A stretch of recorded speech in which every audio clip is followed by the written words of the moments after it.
mấy này vậy sao mà sẽ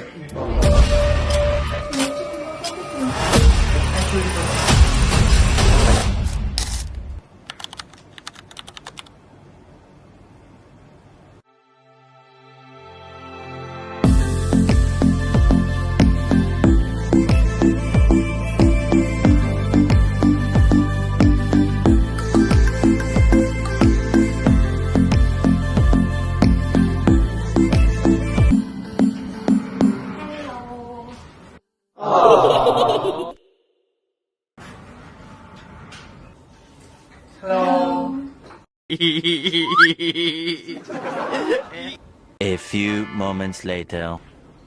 Ok, tạm bây giờ ở nước bây giờ nhân vật chất mày mới tiền đấy. Nhưng ban là pi plan của sao mình. Con trong ai giờ bìa là bên ngoài là càng lộ sập hớ.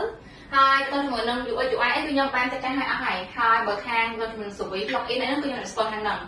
Thế, ta bờ tên ngoài nó ca selection số số tôi user ấy thì mình để spawn hàng nặng đấy. Và tái đã quay đài ở home screen ca an sập hớ hay nâng ca thơ bị đối cứ nhầm ao ta kiểm tra lại càng. ok Đã quay profile cứ bông đi tè. Thế.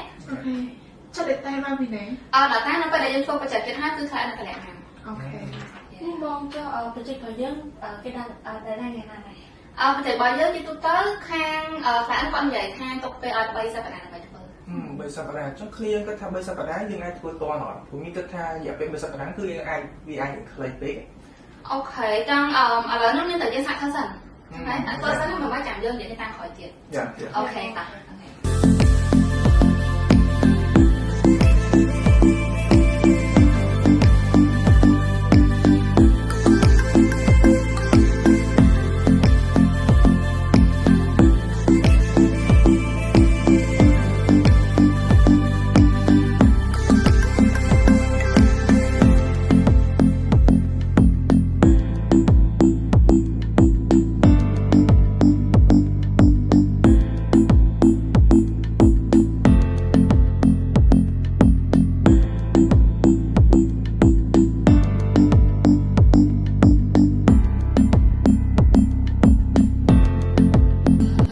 2 weeks later.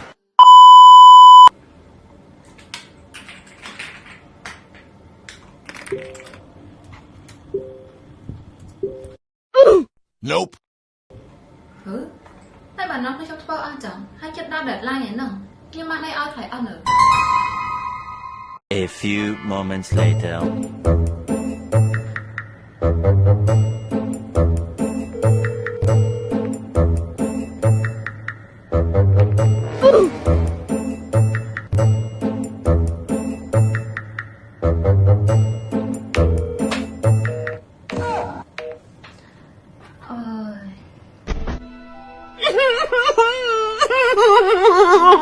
Two weeks later.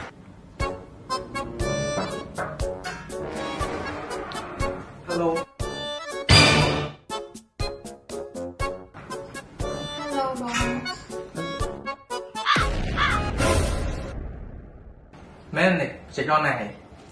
Bố hồi vậy thanh tra và chạy khang nhóm nó đời xa tại nhóm men phải hai thường thiên tích hay bị dám và chạy nó hiện thông này rồi hay bỏ sân chìa thở ca là ta ấy tròn bỏ qua sọt nó nên thở to đấy môi chắc khi tham bây giờ bạn đá thơ toàn chắc là lớn mình thơ toàn bây giờ ha còn chắc là lớn mình thơ toàn bây giờ ha còn chắc là lớn mình thơ toàn bây giờ ha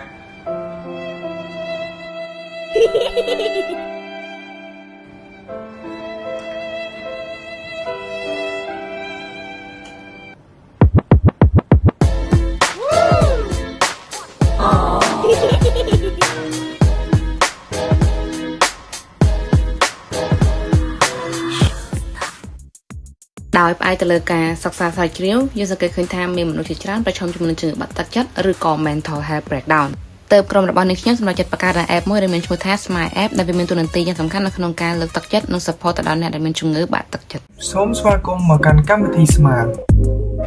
នៅពេលជួបកម្មវិធីលើកដំបូងអ្នកនឹងតម្រូវឲ្យបំពេញនូវឈ្មោះនិងឆ្លើយសំណួរទៅតាមអារម្មណ៍ផ្ទាល់ខ្លួនរបស់លោកអ្នក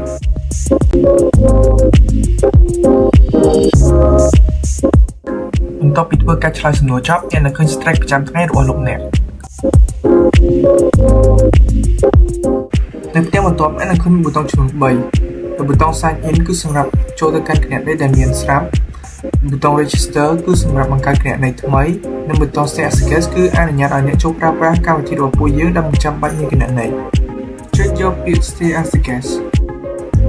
នៅពេល login ជា guest feature មួយចំនួននឹងត្រូវបានកំណត់មិនឲ្យប្រើប្រាស់ដើម្បីប្រើប្រាស់នៅ feature កម្មវិធីរបស់ពួកយើងបានពេញលេញលោកអ្នកគឺតម្រូវឲ្យធ្វើការ login ចូលទៅកាន់គណនីរបស់លោកអ្នក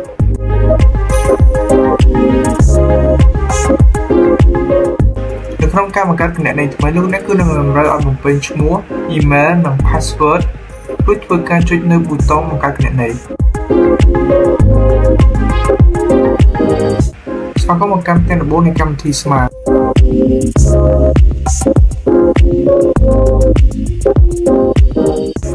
ក្នុង feature delete quote លោកអ្នកធ្វើការមើលទៅលើ quote លើកទឹកចិត្តផ្សេងៗ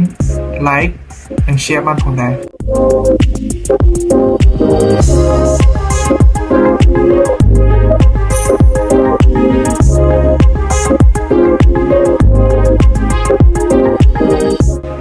ចំពោះមុខងារវីដេអូអ្នកអាចធ្វើការស្វែងរកនៅវីដេអូដែលអ្នកចង់មើល like ក៏ដូចជា save វីដេអូសម្រាប់ទុកមើលនៅពេលក្រោយបានផងដែរ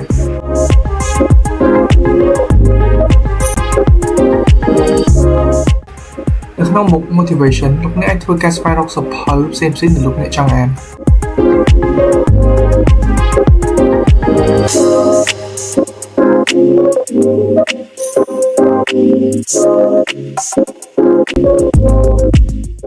កម្មវិធីរបស់ពួកយើងក៏មាននៅមុខងារ AI សម្រាប់លោកអ្នកធ្វើការឆាតលេងជាមួយនឹង AI បានផងដែរ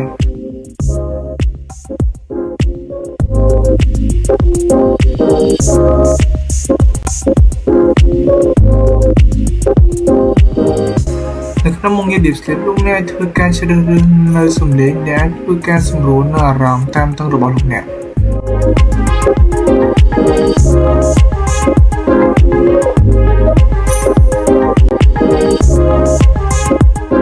នៅផ្នែកខាងក្រោមនៃ Home Screen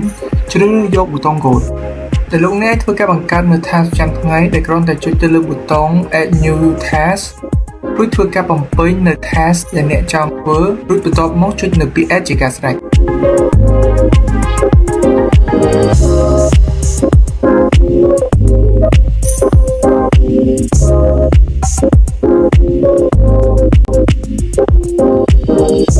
ក្នុង profile លោកអ្នកធ្វើការតាមដាននៅ streak ប្រចាំថ្ងៃរបស់លោកអ្នកព្រមទាំងអាចមើលទៅលើ quote សៀវភៅនិងវីដេអូផ្សេងៗដែលលោកអ្នកបានចូលទុកផងដែរ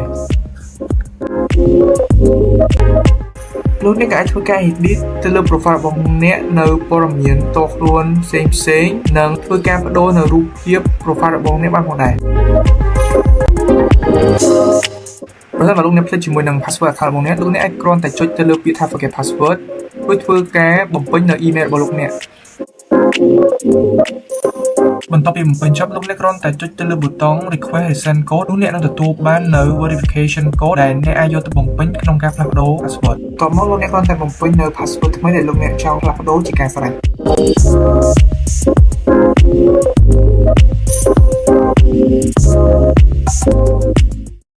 ចុងបញ្ចប់ពួកយើងសូមធ្វើការថ្លែងអំណរគុណយ៉ាងជ្រាលជ្រៅចំពោះក្រសួងបេសនីនិងទូតអានាគមន៍ព្រមទាំងមូលនិធិ សអ និងថ្នាក់បណ្តុះបណ្តាលបច្ចេកវិទ្យាអានដែលបានផ្តល់ឱកាសដ៏មានតម្លៃផ្តល់នូវអាហារូបករណ៍ mobile application មកដល់ពួកយើងខ្ញុំដែលជាសិស្សចំនួនទី2ដើម្បីសិក្សានិងអភិវឌ្ឍជំនាញក្នុងការបង្កើតកម្មវិធីទៅលើទូរស័ព្ទដៃដោយប្រើប្រាស់ Flutter សម្រាប់សរសេរកម្មវិធីពួកខ្ញុំសូមបដិញ្ញាចិត្តថានឹងខិតខំអភិវឌ្ឍសមត្ថភាពរបស់ខ្លួនបានល្អដើម្បីអាចយកចំណេះដឹងនិងជំនាញដែលទទួលបាននេះទៅបង្កើតកម្មវិធីដែលមានប្រយោជន៍និងរួមចំណែកអភិវឌ្ឍសង្គមជាតិជាចុងក្រោយសូមជូនពរទៅដល់ក្រសួងបេសនីនិងទូតអានាគមន៍ព្រមទាំងមូលនិធិ សអ ឲ្យកាន់តែចម្រើននិងជូនពរទៅដល់លោកគ្រូអ្នកគ្រូដែលតាមបណ្តាបច្ចេកវិទ្យាអានឲ្យជួបប្រទះតែសេចក្តីសុខសេចក្តីចម្រើនគ្រប់ពេលវេលា